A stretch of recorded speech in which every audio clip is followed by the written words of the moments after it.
She told me to pretend we weren't together an hour before the party, said it calmly, like she was asking me to grab ice on the way home, and she didn't even lower her voice when she explained that my promotion depended on it.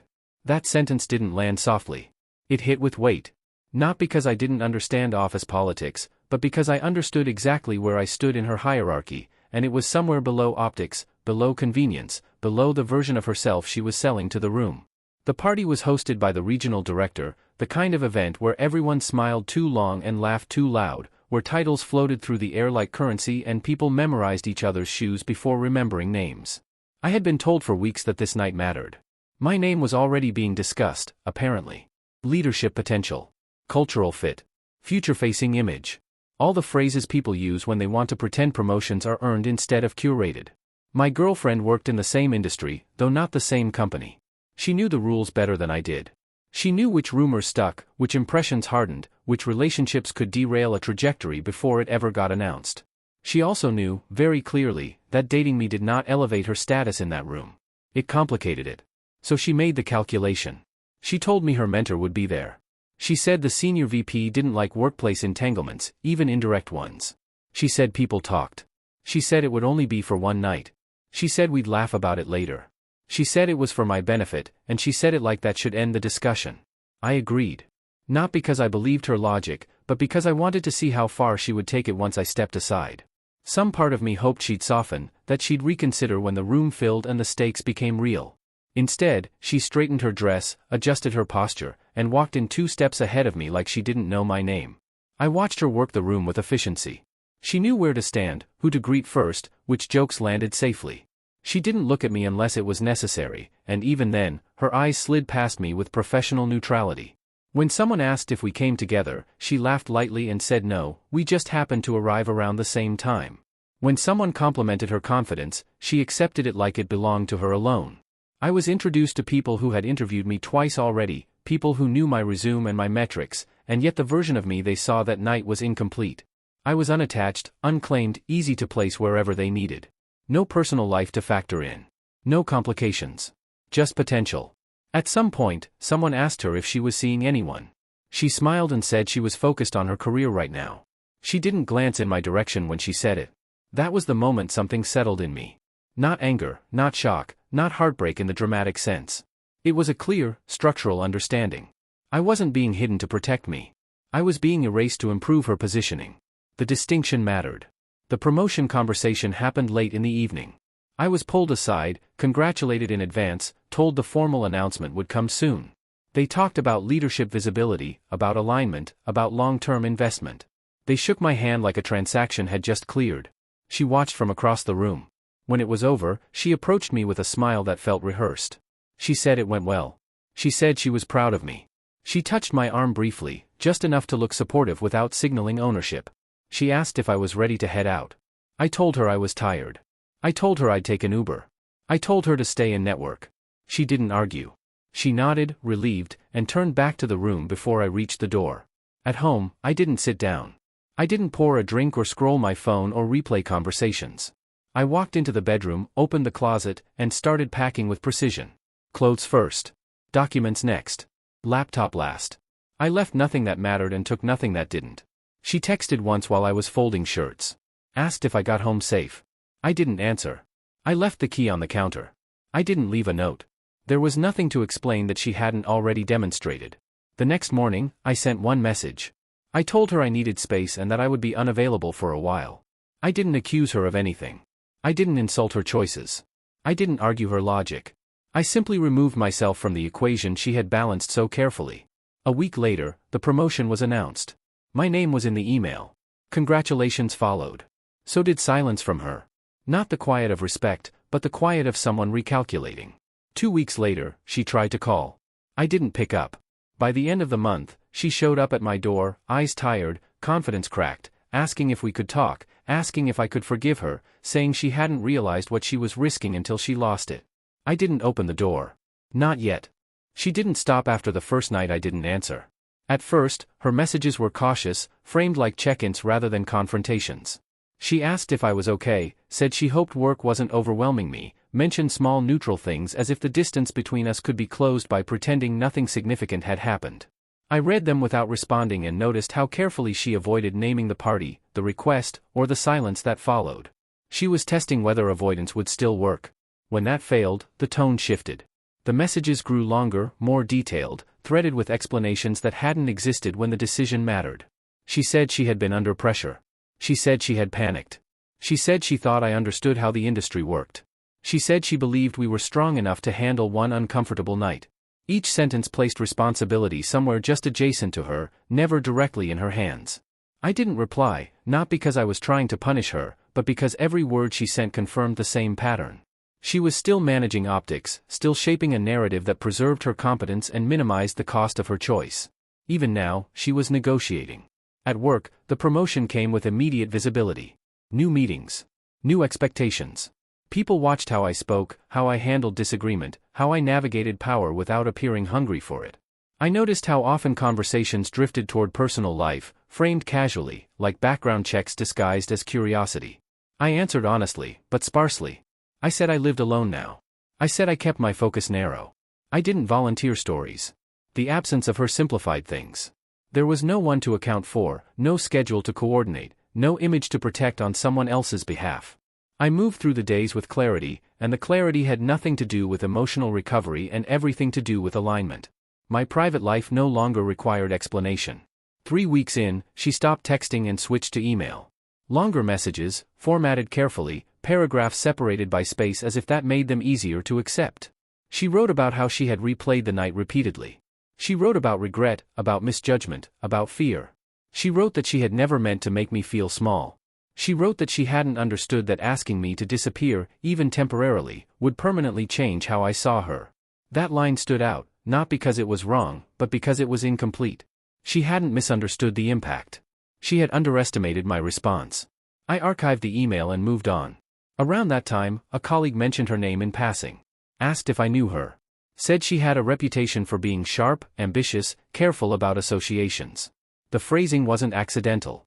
It was how people described someone who curated their proximity to advantage. I said yes, I knew her. I didn't add context. The conversation moved on.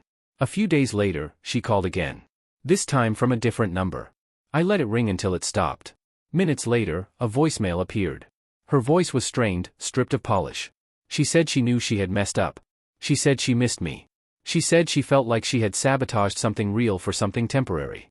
She said she was scared she had made herself unrecognizable to the person she thought she was becoming. I listened once and deleted it. The truth was simple and inconvenient.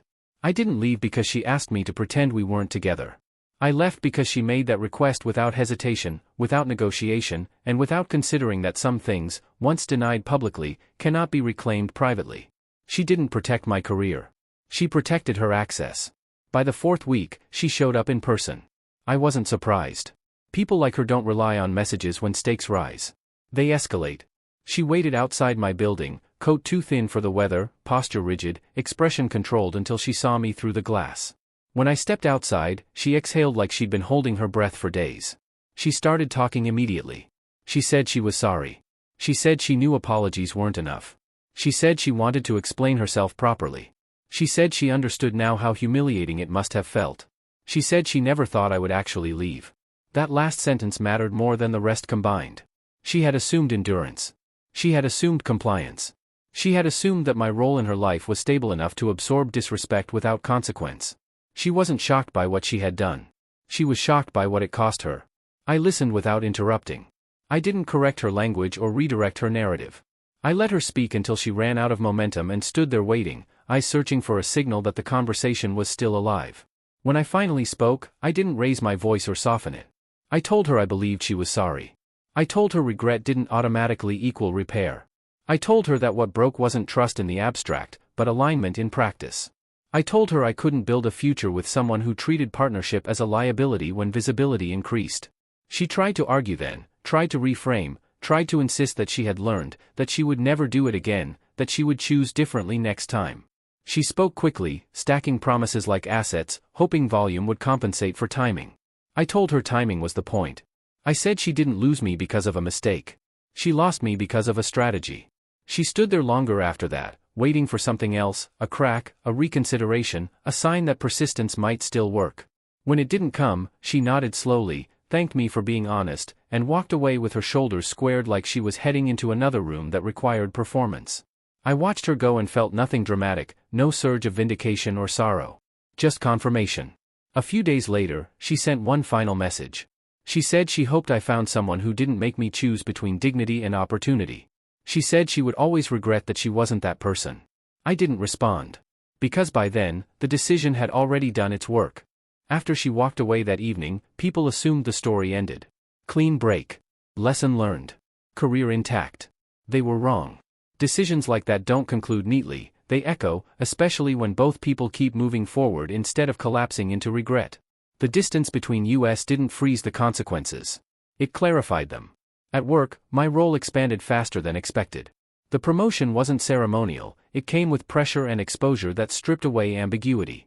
I was pulled into executive briefings, given budgets instead of suggestions, asked to make calls that affected other people's trajectories. I learned quickly who watched me because they respected my judgment and who watched because they were looking for cracks. The higher you rise, the more personal life becomes data, even when no one says it out loud. I noticed something else too. Without her attached to my name, I was assessed on output alone. No assumptions about divided priorities. No subtle questions about where my loyalty landed when interests conflicted. I hadn't realized how much her ambition, impressive as it was, had cast a shadow over my own positioning until it was gone. Her absence simplified the story others told about me. She didn't disappear from the industry. People like her rarely do. Instead, she became louder. More visible. Panels, conferences, strategic posts framed like thought leadership. From a distance, it looked like momentum. Up close, it read like overcompensation. Mutual contacts mentioned her often, sometimes accidentally, sometimes pointedly, as if my reaction would validate whatever version of her they were trying to understand. I kept my reactions neutral. I didn't correct narratives or volunteer opinions. Silence, I learned, was more unsettling than criticism. It left people to fill gaps with their own assumptions. About 6 weeks after we last spoke, an invitation landed in my inbox. A leadership retreat. Limited attendance. Off-site. The kind of environment where alliances formed quietly and reputations shifted without announcement. Her name was on the attendee list. I considered declining. Not because I feared seeing her, but because I didn't want proximity to blur what had become stable. In the end, I went. Avoidance would have suggested unresolved tension, and I had learned that perception mattered whether you liked it or not. She saw me across the room the first evening. I noticed the pause in her movement, the recalibration. She approached with caution this time, no urgency, no entitlement. She asked how I was. She said she hoped work was going well. She didn't ask for anything.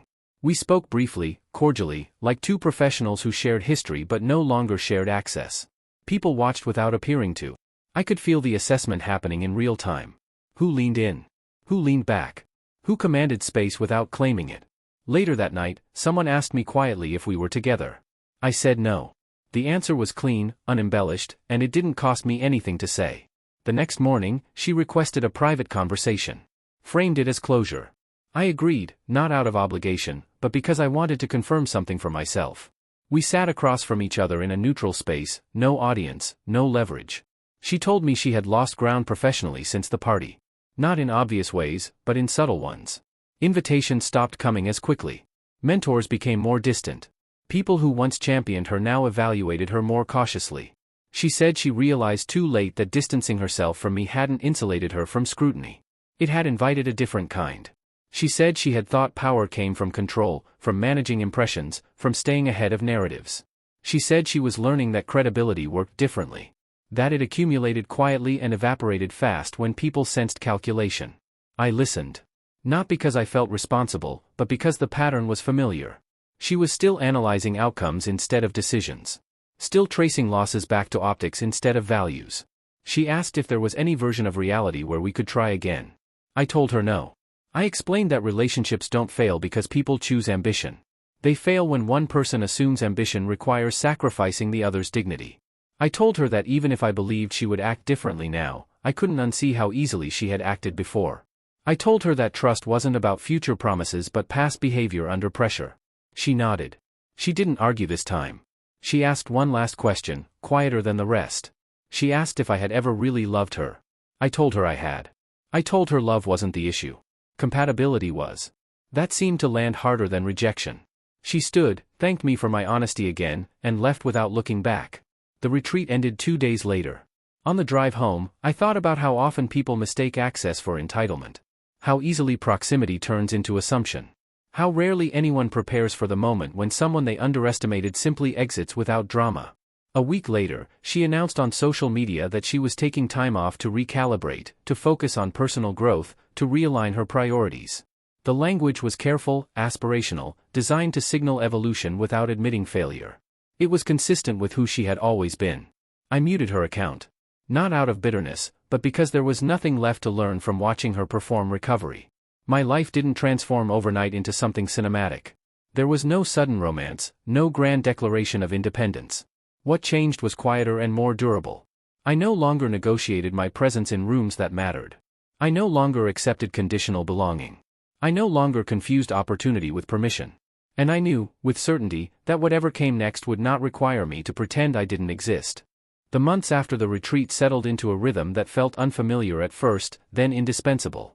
Without her orbiting my decisions, my days became narrower and more efficient. Work filled the space cleanly. I stopped anticipating reactions that weren't mine to manage. I stopped explaining choices that didn't need justification. That absence wasn't loneliness. It was alignment. People responded to it immediately. Not in applause or compliments, but in access. Conversations shortened. Decisions moved faster. When I spoke, I wasn't competing with an invisible narrative about who I was attached to or how that attachment might influence me. I was assessed as a single variable. The simplicity carried weight. About 3 months after the breakup, I was asked to lead a high-visibility project that would determine the next cycle of promotions across 2 departments. It was the kind of assignment that exposed weakness quickly and punished indecision without warning. I accepted without hesitation. The confidence surprised some people. It didn't surprise me. She resurfaced once during that period, indirectly. A mutual contact mentioned she had accepted a role at a smaller firm, framed as a strategic move, positioned as intentional downsizing for long-term gain. I didn't ask questions. I didn't offer commentary. The update passed through me without friction. That was how I knew the distance was permanent. What stayed with me wasn't resentment, but a rule I hadn't known I needed. Never stay where your presence is negotiable. Never build intimacy with someone who treats partnership as leverage instead of commitment. Never confuse patience with strength. I applied that rule broadly. In meetings. In friendships. In negotiations. When someone hesitated to acknowledge my contribution publicly but expected loyalty privately, I disengaged. When someone praised my work in private but withheld credit in group settings, I adjusted my involvement accordingly. The pattern was everywhere once I learned to see it. A year later, my role expanded again. The title mattered less than the authority. I was no longer chasing trajectory. I was shaping it. The environment around me reflected that shift. Fewer people tested boundaries. Fewer conversations required subtext. I was no longer useful as a background asset in someone else's climb. Occasionally, I thought about the party. Not with emotion, but with curiosity. How small the moment had seemed when she made the request. How ordinary her tone had been. How easily a life can pivot on a sentence delivered without malice but full of intent. I never heard from her again. Not directly. Not indirectly. She respected the boundary once it became immovable.